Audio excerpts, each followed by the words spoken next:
If you are frustrated with things quickly, you should not be in service. That's my advice. We are in service because we have a lot of resilience. Even if it is whatever happens in the organization, you need to stay cool, calm, relaxed, and make sure that things happen. If you're unable to do that, like I said, then I would go back being a bookkeeper or an accounting department. I think this is one of the key learnings for me. And on top of this is, yes, there are frustrating days when things doesn't go according to plan. Yes, there are frustration in terms of some decisions that's been made that you haven't, but you need to adapt to it. You need to maybe just give that some thought.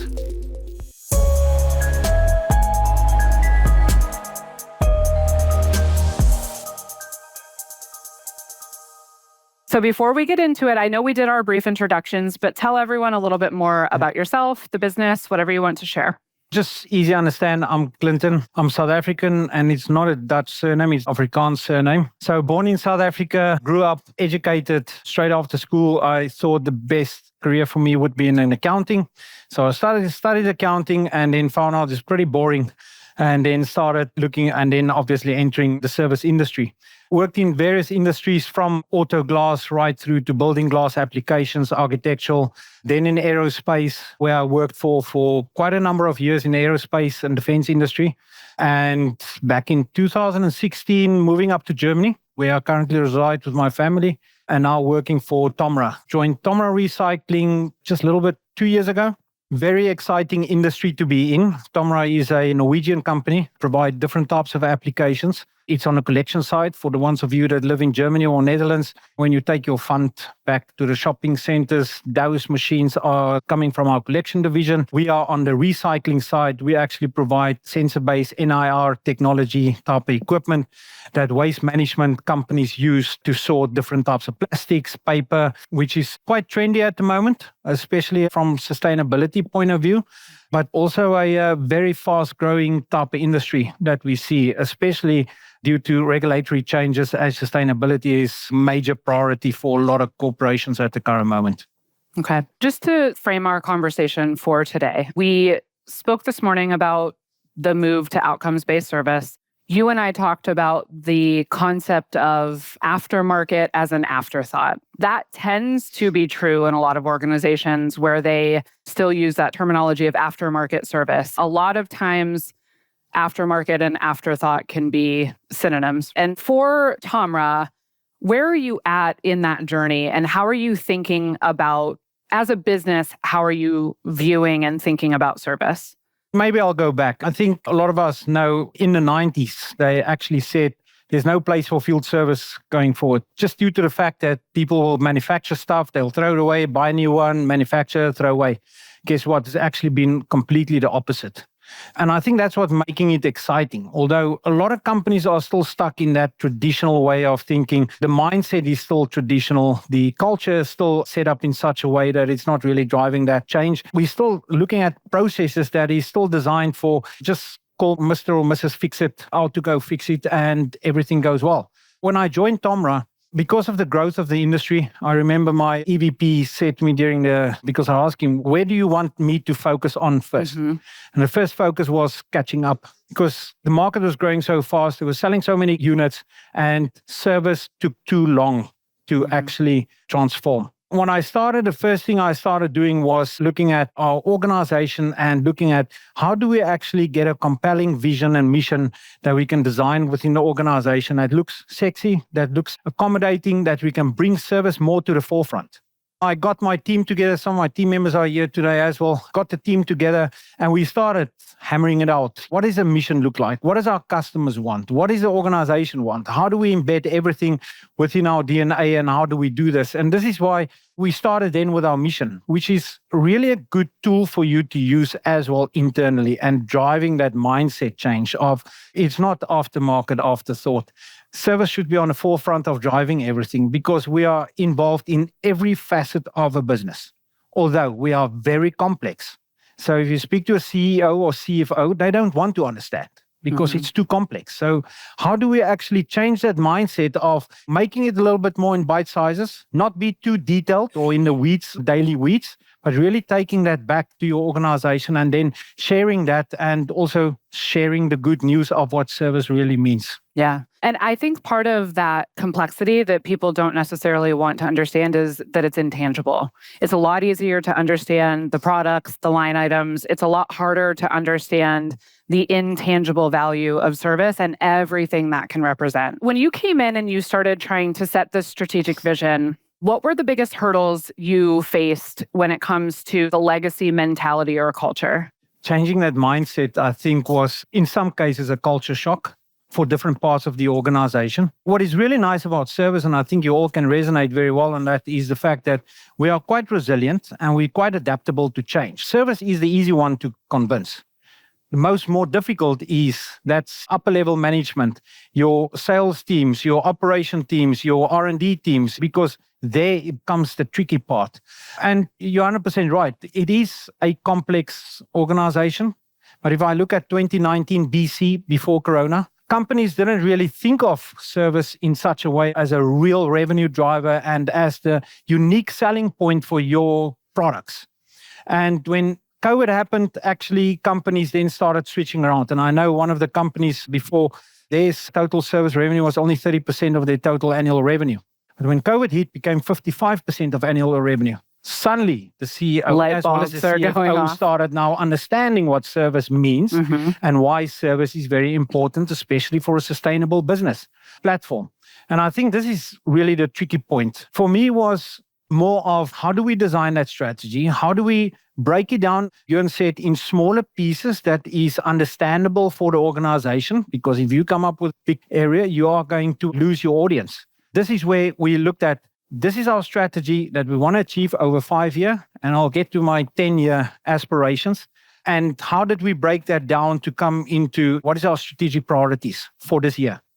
Small 5, maximum 5 strategic priorities, which each of my direct report owns, and I have cross-functional support to drive that. And through that, we actually have a win situation, and we tick the box. Great, this is now in. We fix the baseline in certain areas. Now we can grow and develop. Next year, we get together. We start doing the next strategic for that next second year to build further. And I think this is really important. Don't be too far, otherwise you lose the audience. Yeah. When we chatted, Clinten, you said when it comes to setting strategy, you want to think about what is aggressive but attainable, inspiring but relatable. Can you talk a little bit about looking at your remit through that frame and any advice you have on what strategy setting works that meets those criteria? Like, how do you achieve those objectives when you're laying something out? Obviously, you're talking about 1 year at a time, 5 things max. Any other advice for making it aggressive but attainable, inspiring but relatable? Again, a lot of the information that we get from customers are filtering through from our service organizations. A field service engineer sees a customer 7 times more than a salesperson in a year timeframe. It's a known fact, and this information needs to come back to the organization. You need that information to build that strategy on where the areas are. Also need to fully understand where are your weaknesses. And weaknesses is a fantastic thing. I think in a previous service event, somebody brought up that how will you improve if you don't know where you are going wrong? And that's really important because using that information, put the improvements in place and then convincing customers that things are working and working with those customers. Once your customer is your best speaking partner for the rest of the organization. When there's trade shows, I can share that we had a previous trade show and we only had good comments with what is happening in service, and they speak to at all levels of the organization. So these customer feedback is absolutely important. And that really helps you to get that strategy in place and then get buy-in from others. Look, there's something happening within service that actually places you a little bit more on the forefront. And it helps then with the influencing. And it also helps me now to, as I said, quite an aggressive timeline for my 2035 vision. It helps me already to influence our board on what is going to be our investment needed over the next 10 years to reach that. And again, not just coming and say, I need 20 million investment in service. It's really just, listen, next year, maybe we have $1 million, the year after that, just chipping away at it. And then using that, as Jörn said, as your business case starts growing. You might know you want 20 million over the course of however long, but you're not putting that all out there at one time. You're making it more digestible by having your bigger strategy, but sharing in a more pragmatic manner. I love the point you made about weaknesses. I always say the only difference between challenge and opportunity is perception. And I think the same could be said between weaknesses and growth, right? If you can understand where you're weak, it gives you the opportunity to grow and be better. If you turn a blind eye to those weaknesses, you don't have that opportunity to improve and to evolve. Just to add to that, Sarah, the thing for me is we all know SWOT analysis. I turn around to call it a TOES analysis, which means rather focus on the threats as well as the weaknesses than on your strengths is important. You need to keep that as a baseline. Your opportunities will come at the end of the day, but really focus on the TO area because that for me is really where it will help. What is the threats coming in from the market? And especially what I do quite often is I do quite a bit of benchmarking, looking at benchmarking reports from different service industries, which really help you to see into the future what is coming. And we know there's a wave of skill shortages. You can't find skills anymore. I mean, there's a lot of everybody of us here today probably have field service roles open that we can't fill. In some cases, more than a year open. And this is threat that's coming to us as service industry. But instead of us just trying to hammer out the traditional way of let's get hiring, let's pay people more, let's do this more. Instead, what is it that we're going to do to really adapt to this?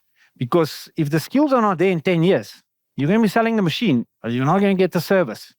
And just imagine you that are also a customer. If you buy a car, you best car on the market, want to pay top dollar, but you're unable to get a service technician to fix the thing for you. This is something that keeps me awake at night. Can you talk about your North Star process and the importance of that? Our industry is extremely fast growing, fast paced, as I mentioned before. And it's really a fantastic industry to be in. We talk with a lot of people. Sustainability is important. Having circularity built in everything we use is extremely important. Although, if you get onto the ground level, where our people work, where our customers work, it's filtering through the waste that we generate every single day. Then it's not that sexy anymore, right? Although you're doing a fantastic job, you're doing a great job in terms of helping customers to sort through, turning that waste into a value for them, as well as building in that circularity. So it's a fantastic. However, skill sets as well as people are lacking. And how I looked at this is we need to change because even we run a lot of university events where we want to attract new talent and we speak to people. First, people, when I come to your field service, first question, can I work flexible work hours? 100%. And it's, yeah, you can, but if you are 3 weeks in the field sorting out a customer site, you can't come home 2 days after that and tell the customer will come back again in 3 days' time. It's not sustainable. But this is the viewpoint. And that made me think of how do we adapt rather than adapting to that? So I use the phrase always. How do I make sure that I have a field service engineer to support the industry 24/7, working at their own flexible time, sitting in a coffee shop with their flip-flops on, fixing a machine? How do we get to that? And that's where I set the North Star. Our North Star vision is really related to how can we make things more sustainable for service? How can we make things more sustainable for our customers? Also giving a bit more leverage to our customers that we are a 24/7 organization, but not being able to parachute an FSE every 5 minutes onto a site because skill sets are not there or the people will not be there. So this is where we set the strategy that by 2035 we'll be fully digital, which is very ambitious, I know. And when I had that conversation and I shared that with our sales team, the eyes went. But as I mentioned before, the challenges that we are going to have is we don't want to sit in 10 years' time selling machines, but unable to support our customer. Yeah. And you have to think big, going back to the title of the session and some of what I spoke about this morning. If you are only focusing on incremental improvement, you're not going to be where you need to be 10 years from now. How would you describe the role and importance of storytelling in your process of setting the vision and then creating the influence to sort of get people on board with that vision and help you ultimately execute? Maybe a question. When you have customer complaints normally hits the rooftop every time it comes through, right? Up to the CEO level sometimes. But how many of us do share good customer comments coming back to that CEO? That's where it starts already. Start influencing there at your senior leadership team, sharing the good news. And I can tell you it's turned around already that we have about more than 5 good compliments come through. We have maybe 1 escalation now that gets top level. Escalations will happen. In any organization, it will happen. Something will go wrong. But we should not have that negativity towards what service need to fix this. And this mindset I had to change for myself, because in my previous organization, actually I had some skip level discussions with some of our senior VPs. And I went to our HR VP and we asked her, what do you think of service? Straight question. And the report back was, I think it's our get out of jail free card. I'm like, yeah, that's really compelling to tell that to your people, that you are only here to get the company out of sticky situations. That's not what service should be. We're not a get out of jail free card. We should be really in the forefront of using that success stories that we have and using that influencing skills and market ourselves better. Mm-hmm. Also, what I've seen is we are all weak, and I count myself in. I don't have marketing skills. I think I should have done an MBA on marketing. I should have, because we need to market ourselves much better. And this is something that I'm adapting to at the moment, is looking at how can we get marketing in place. And I know larger organizations already had a transition to have marketing individuals, service marketing already embedded within their service. But I think this is really also a key point in terms of how do you put service out there? Because I can tell you in future, we will see that capital investments will become more scarcer, and you're going to see as a service will be taking a much more forefront, because we see that in our organization. If you have as a service, you actually have more control over that product, because then you look at sustainability. How can you get some of the components back, do refurbishment on it, send it back in, which lowers your costs, which helps the environment, and which drives a lot of areas of modularity, as well as if you design something that's modular, you don't need to send somebody there to fix it. Ask the customer to plug and play, send the old one back, you have a repair center. That's the type of thinking that you need to think. But it's one of the things that we do in TOMRA very well is our service department is embedded from gate zero process in our product planning, which is extremely important, that you have a service individual there that can ask to keep on reminding people, how would you think we need to service that? Just questions like this, so that you actually can start designing equipment that's serviceable and sustainable for the future, and that can actually help you drive some of that strategy. So I think the point you make about marketing is really interesting and important, because going back to the point about storytelling, so I think storytelling is a really important skill, not only in marketing, but especially in marketing. But when you think about how this applies to service, there's a few different facets. So one is related to what you're talking about in terms of sharing those good stories along with the escalations, which, as you mentioned, are going to happen, because you want to tell a more accurate story of what service means to the business. It isn't just the problems. It isn't just the get out of jail free card. It's all of these good things as well. That's how you end up telling the story of the potential and the possibility and the growth opportunity, et cetera. There's this storytelling component that you as a function have to do upward to get the investment you need, et cetera. Then there's the storytelling aspect to the market, to the customers, probably where you're thinking about the marketing. And this is a really big challenge in this space, because we tend to not have a marketing function. So we go to market in internal language. I will never forget a conversation I had with a gentleman a few years ago. He was so frustrated, and I felt for him so much, but he was saying, we've invested in IoT, but none of our customers want to buy it. Because they're going to market saying, we've invested in IoT and here's why you should care. The customer doesn't care.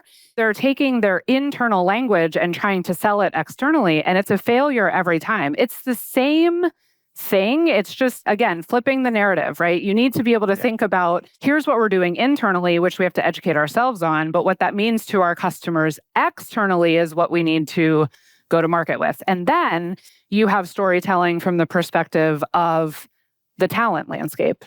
How are you telling the story of what it means to work for your business today and in the future? How are you creating a compelling story that people who don't know what field service is will want to buy into and become a part of? So it is an incredibly important skill. And I think your point about marketing is a good one, because there's a lot of different applications for that skill set to help leverage the different places you need to be telling those stories, not just with the customers, but beyond that. And Sarah, that's the biggest killer for any strategy or losing gravitas in a business is once you fail. Once the customer says, service is presenting something, it means nothing to me as a customer. And that negativity then goes back to the organization again. Then you start losing that innovation, especially in service, where you want actually people to be more innovative. Yeah. Going back to your big vision for 2035, I want to break this out into a couple components. So you mentioned that you believe as a service is going to be the future for TOMRA. And I just want to kind of reinforce some of the things that you touched on in terms of how you think about I can't remember how you worded it, but your technician sitting in the coffee shop in flip-flops doing their work, right? I'm sure for some people that sounds far-fetched, but it isn't necessarily, right? And so I think this idea of as a service, right, maintaining ownership, the other benefit of that, if you remember what I spoke about this morning, is if you maintain ownership of those assets, you avoid the issue with not being physically on site to do service, right? Because at that point, when you're maintaining that ownership, it doesn't matter how you're guaranteeing the uptime or doing what needs to be done. The customer is paying you for the uptime, not the how of it, right? A lot of times it's when we're trying to implement some of these technologies that allow for that 2035 vision for the technician under a more traditional relationship, then we start to run into some barriers. So anything else you would say you're thinking about that is going to be key to making that 2035 vision come to life? Yeah, this is really the trick question. How do we get there? We are really looking at what is our customers' challenge and pain points today. And our customers are faced with similar issues. They also have engineering staff on site. They also have a churn of staff coming in, coming out. Skills are dropping. And I know speaking to customers, they're looking at the future of having fully autonomous waste management plants. Just imagine everything dropped off, everything runs through. Somebody sits at home with a mobile phone, just looking at the production process. And that's how we want to look at, because it is going to be a challenge to have the tangible. They pay, break and fix, somebody arrives, speak to the customer, and replace that with the intangible of you actually having that proactive support that can actually give a heads up to somebody that something will go wrong, and then obviously commercialize this. And this is part of our incremental steps that we are going to bring in. We're already looking at, there are some more tougher regions where due to safety concerns, which you don't want to send people. And this is actually an ideal area for us to start using this as a proof of concept for us and start building this out over the next 10 years. But I think it's really just using that information coming in. But you need to have the right digital tools and you need to have the right processes in place. A lot of areas, making sure that you have a lot of automation in your processes. If you don't have that basics grant work done, any tool will fail. Any application that you will implement will fail. So that's basically where we are focusing on, making it more standardized, easier to adapt, not overkilling it, because I also speak to a lot of organizations where they have every tool under the sun, every applications, but nothing speaks to each other. So I don't know what's worse, not having it or having it. But this is where you really need to be careful of using something very quickly, go too big too fast, but at the same token is really just using the customer experience to drive some of this. And again, who's going to stand against you in your own organization if customer needs something and you can provide that solution to them? What's interesting, Clinten, and something you said made me think of this. So you were talking about the difference in this world where in a break-fix environment, everything's very visible. The technician shows up to fix what's wrong. They interact with the people. They leave. I don't think that's what a customer wants. They want the outcome, right? But we're very accustomed to that physical experience, okay? So one of the things that's interesting about this shift to outcomes for me is we talk a lot about like the customer wants ease, they want simplicity, they want peace of mind, they want the outcome. But they don't only want that, right? Because the outcome is intangible and invisible, really. If it's just always there, it's just always happening. So they actually want the outcome, and they also want insight into how the outcome is achieved. So it comes back to storytelling in the sense of, as you work toward that 2035 vision, you need to be thinking about how do we achieve the outcome in this new way of working and this new customer relationship. But how do we use storytelling to show the customer the value that we're ensuring, protecting, providing, even though they don't see us doing it? Because they're not going to want to pay you if they don't have that context. They want the context. It just needs to be very simple and it needs to be in their terms. So we avoided X amount of downtime through this technology. We eliminated the need for an on-site repair through this, right? And understanding, to your part earlier, what's the cost associated with that to them? And how can you then illustrate the value you're providing their business, even though they're not seeing you doing it? It's really interesting to me that we have to think not just about our ability to provide the outcome, but our capability to showcase in very simple, value-oriented terms how we've done that so the customers understand where their investment is going. So in the aerospace defense industry, customers there were very much about uptime. So we had to sign up to service level agreement with 99% uptime availability, 15 minutes response, 15-minute response, and 3-hour repair time. That's how critical it was to them. Just because, and they only pay for throughput through the machine, how quickly and how is the safest way they could get a check-in luggage onto an aeroplane, identified, fully secure.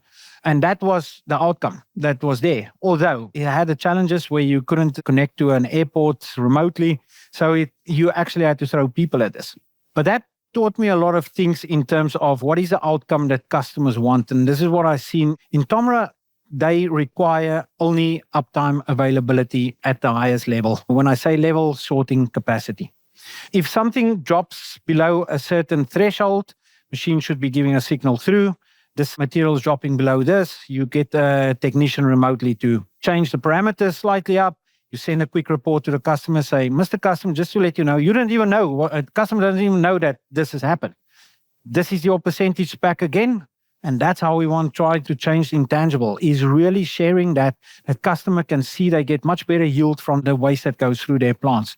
That's a few basics, but it's really just, in our case, customers don't care. If they only care about, is that machine available? Is it running? Is it running at the highest available parameters that's needed to get a better yield for them? Yes, they enjoy that when I pick up the phone, they want to have the FSE there with a service level agreement or without a service level agreement. They just want that machine to be fixed. Mm-hmm. And I think this is where we also need to think of, I see this as value add for a customer at the end of the day. I think we all charge our customers travel, accommodation, plus then the labor hours on site, plus this.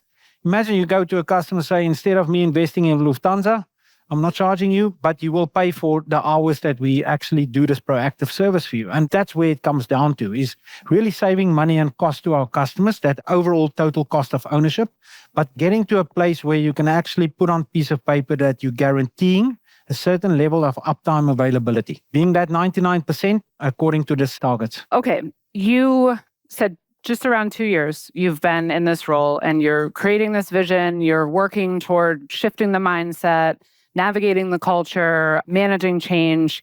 I have to imagine there could be hard days where you might feel like you're fighting an uphill battle or anything like that. How do you stay positive and motivated to continue to push toward that vision?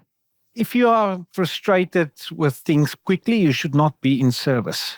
That's my advice. We are in service because we have a lot of resilience. Even if it is whatever happens in the organization, you need to stay cool, calm, relaxed, and make sure that things happen. If you're unable to do that, like I said, then I would go back being a bookkeeper or an accounting department. I think this is one of the key learnings for me. And on top of this is, yes, there are frustrating days when things doesn't go according to plan. Yes, there are frustration in terms of some decisions that's been made that you haven't, but you need to adapt to it. You need to maybe just give that some thought. I think very younger in my career, I was one of the type of service managers that will take on everything. And I think I was the guy with that cape on. And if something goes wrong, I will make sure it gets fixed. And as I progressed through my career, one of my mentors said to me, you know what? You are too deep in the weeds. And because you are so good at what you are doing, you'll never move up in your career. But in the weeds is where I'm comfortable. That's where I am. Yes, it makes frustrating, but the most rewarding is getting something back on track, getting a customer to say, oh, fantastic work, Clinten. Yes, we had a problem, but you guys have sorted everything out. That was rewarding. Ultimately, what I also try and encourage my service team is don't get too stuck in that daily weeds, because then you're starting to really losing perspective of the bigger picture. You have to take time out. And this is what I'm doing. I take enough time out to actually look at things. Are we progressing? How are we going according to our business plan? Asking questions, speaking to different people in the organization. And if I get really frustrated, I go see customers that's very happy with our service. It's also good to speak to those customers and just get a positive view back again. I think it's a really important point, and it sounds very simple. You have to keep time to look at the innovative things and think ahead. It's not easy to do at all, though. It is very easy to get consumed by the needs of the business today and just lose that track of time where you need to be thinking ahead. And so I think, though, you making time for that and you prioritizing that balance is what will be the difference between you hitting that 2035 vision and another company not being where you will be at that point, because it is incredibly important. It's also important to keep on transforming yourself. Prior, like I said, 2019 BC, I think this photo was, taken then I was about 120 kilograms. And when COVID started striking, still did work remotely from home. But I actually started running. Now, just imagine, I was 120 kilos. When I say running, I was walking 10 meters and then running 5 meters. But it progressed over time. I would have never thought I'm a runner. But today I'm running. I looked at my own health, mentality, all of this type of areas. And it actually then starts helping you to think much more clearer of what it is that you want to set up. I think it's really, really important. Otherwise, we as service get pulled into the weeds too deep, too much. Makes you frustrated. It doesn't give you job satisfaction. And you really need to look at, and then people start seeing that because they see that you are stressed. They see that you are under the cush. And then nobody wants to come speak to service because they're scared you bite their heads off. So if you actually start transforming that much higher, keep the positivity, suddenly your CEO says, I'm surprised that service is actually showing much more positivity in the organization. So it really starts from the top. Yeah. And I think if you want to be able to maintain that resilience in what you're trying to accomplish at work, you need to take care of yourself. You have to prioritize that as well. Clinten, thank you so much. Really appreciate it. Thank you.